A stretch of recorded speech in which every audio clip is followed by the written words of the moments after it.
I grew up disadvantaged. We were not poor, but my mother's idea of household income management was having my father pay all the bills while simultaneously hoarding every penny she ever got her hands on in her bank account for it to rot. Needless to say, I did not play Pokemon games growing up. Forget 3DS or Game Boys, I wouldn't even have the chance to get into Pokemon cards. And the anime was not exactly readily available in dubs and languages I understood. But when I discovered it, I sat down and watched the season when they introduced Dawn and Piplup, and the anime actually tried something new for once with a performance contest instead of doing dogfight clubs for the 10th season in a row. Watching it back now, the magic was definitely nostalgia. The contests are boring as hell, but it was inspiring to think, damn, what could Dawn come up with to make the Pokemon do something so impressive she wins the next competition? What would I do with my own Pokemon to win such competitions?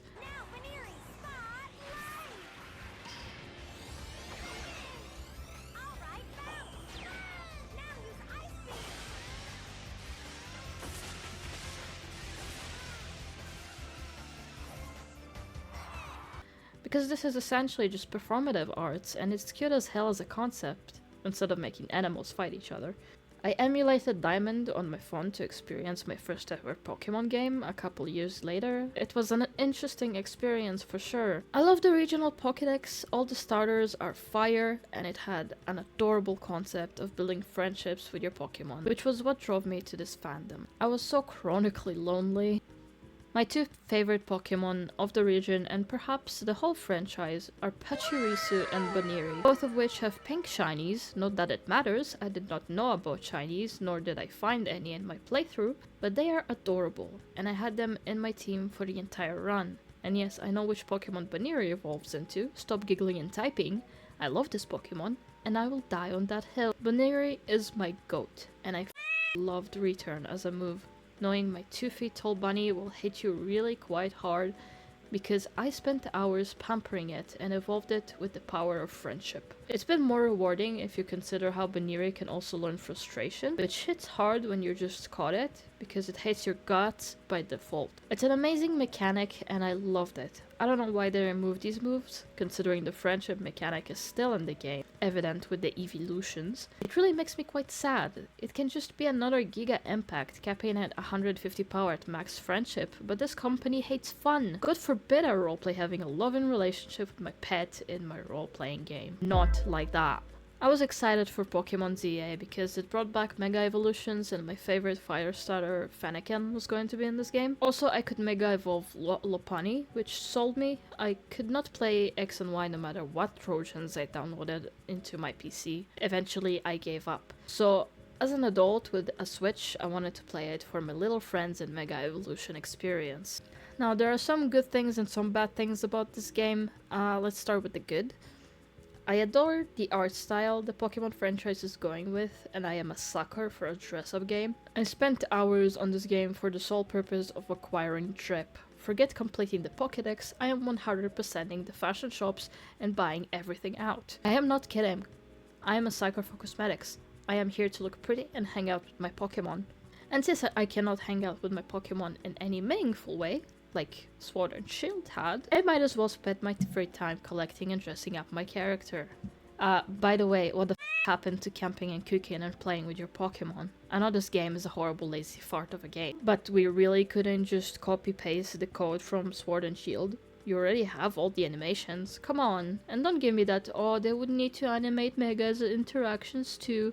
They could just slap a pop-up that says Pokemon will not remain in their Mega Evolution forms outside of combat because it hurts. Because that's what it does, it hurts them. And then not animate anything. I know lazy, I am lazy, but this feels like such a missed opportunity. How is the immersion getting worse than it was when the game were a bunch of pixels? Now, the bad, and the sole purpose of me writing the script and my point. I blame shiny hunting for ruining these games. They make everything they can as fast as they can, but they will not miss an opportunity to make the game a shanty hunty game, no matter how lazy the developers are.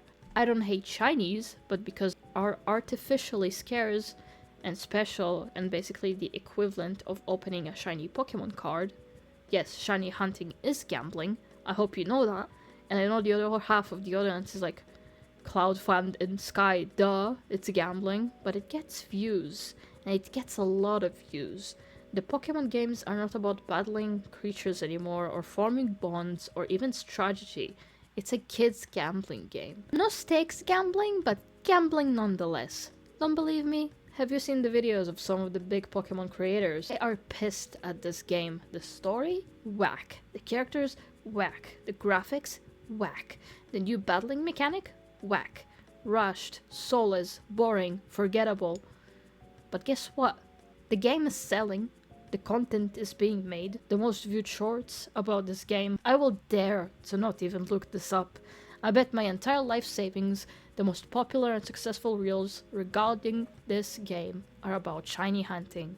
This is because of two factors. First, there's absolutely nothing else to talk about in this game. Not one redeeming quality, so the shiny hunting videos will do the best by default. Secondly, the game is carefully catered and designed for shiny hunting content farms. The big prize for playing this game to completion is a shiny charm. The big prize for playing this dog game is to unlock the endgame content, which is gambling. I'm not kidding, there's nothing else to do. The infinite ZA Royale is there as a distraction, a ruse, a red herring. This is not bad late gameplay design. They designed the game just as they intended, to attract more nerds to gamble, try their luck, beat the odds. You get easy bench tricks, a fast save, a chance enhancer, all so that you buy the game and mindlessly play it for the sake of hearing the sparkle effect once in a while. Sure, the $70 price tag doesn't make sense for a children's game where you form bonds with animals. It does, however, make sense for a gambling game made for adult children who were desensitized to it by now. A game that will milk shiny hunter content farms to the ground, and once ZA stops trending, they will release another one, and your feed will be full once again with shiny hunting reels, which will make you buy the game to shiny hunt yourself. Who cares how awful the game is, you'll still pay for it. It makes a funny noise and does a pretty color when you win, and once you're done shiny hunting and need a new gambling hobby, maybe, perhaps, possibly, you'll turn to their gambling trading card game instead, which is where they actually make their money, and that's the only thing they give any actual out. I am sad that so many people realize the company is not catering to the immersion and roleplay fun of Pokemon anymore, but they stop there and don't connect the dots that it's all marketing for their gambling business scheme. Instead, these fanboys take it personally, like the company will try better next time if they're outraged enough. They'll give them another chance with the next game release for nostalgia's sake.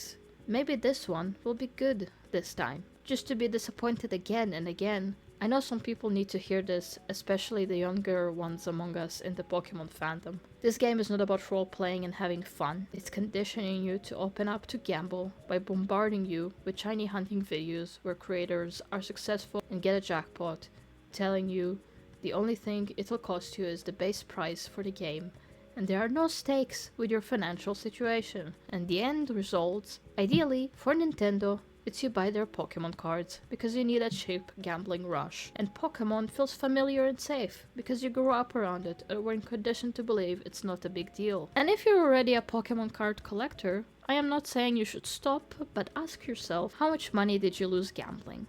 Are you happy with that number? Would you be happier if you could get all that money back right now, if it meant not owning your cards anymore? To clarify, I am not above you. I own enough League skins I would absolutely love to refund and get the money back for. It would probably be in the thousands of dollars, but I know for a fact I would buy all the Zaya skins again even if I could make that decision. Even though I play that game once a month nowadays. I said, I'm a sucker for cosmetics. Anyway, if you made it to my closing paragraph of the video, you are legally required to like and subscribe to my channel. You're consuming my content, and I'm cooking more of it, so better hit the bell icon so I could call you when supper is ready. If you didn't know, I'm an independent content creator. If you'd like to support a human artist through these trying AI-ridden times, I am selling my artist prints in my shop at Candlebloom.Art, and a bunch of more practical merchandise like mugs and stuff if you're too lazy to hammer a nail in the wall.